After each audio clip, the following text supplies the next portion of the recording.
This is the Mayan Davis house right behind us. Earl and Gladys Davis have been here forever, and Gladys was born at the Lighthouse. Her dad was the last lighthouse keeper. So she's been here her entire life, and they married and lived here and raised their children in this house. I lived in this house for 63 years. And then her mother was the last postmistress here in the old post office from about 1941 to 43. The town decided to buy the property in 2003, and we have a letter of intent. It said from Bernie Murphy, the previous town manager, to keep the property from future development. So after Mom and Dad moved, then they just, after about a year, they didn't know what to do with the property. So council decided to keep the post office, but they were going to demolish the Meyer Davis house and sell it to a developer for an access road. Well, everybody came unglued and said, no, this all needs to be preserved. So that's when our group formed in June of 2007. So they got together the entire background and presented it to the town council, and it was obvious this just needed to be saved now. And we were awarded a grant in February of 2008 for $223,000. The town had already budgeted $162,000 for the old post office Hasty Cottage. We're about a year behind in getting the project off the ground, but it finally got started. It was not a penny to the taxpayer. The Meyer Davis house actually had some additions to it, so we determined what date was appropriate date to take it back to, and we decided to take it back to the original 4-room building with a little porch out front, and that's what you see behind us. We will be putting parking lots on both sides of the building and putting a catwalk or a boardwalk connecting both of the buildings so it's fully accessible by challenged people. We're also putting an outside restroom facility. But what is so interesting about the design is that it is basically outhouses, which I think is really remarkable, adding to the era, adding to the style, adding to the marketability of the project.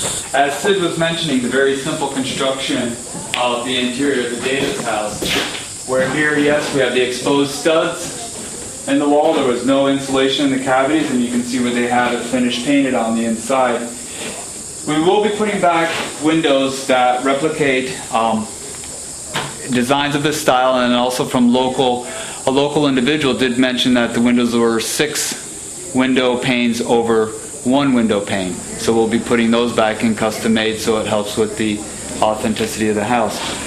Beautiful wood floors, which we'll be able to get these cleaned up real nicely. But then, as Sid was mentioning, we have no ceiling. The high ceiling, that helped to dispel all of the heat, and then with the opening of the windows, that would help to cool the building down. The Hasty Cottage, our goal there is to preserve it, and you look at it from the outside so you can look in and see what the building looked like at that particular time on the inside.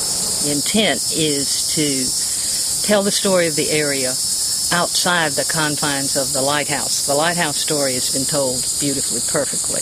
They're our resource for so many things, and hopefully will cooperate with us with changing exhibits on the inside. This will be a museum.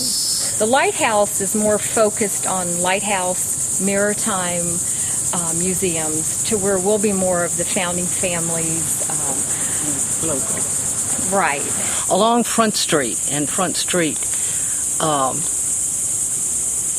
runs from the property next to this into the water, actually. Some of it is submerged now, but that's where the big old hotels were. So there were lots of old buildings here then, and these two were more associated with the fishing aspect of the community back then.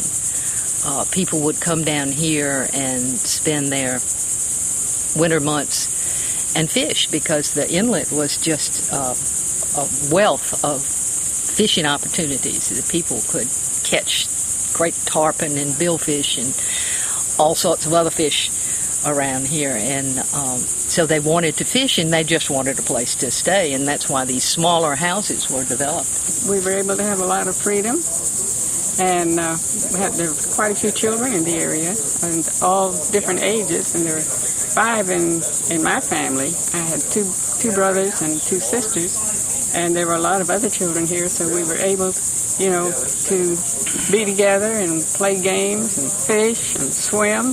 Total population in 1950 was only 39 people. If you wanted to raise chickens, you raised chickens. If you wanted to have hogs in a pen, you had hogs. If you wanted to have a party, nobody cared. Everybody you had a came. party.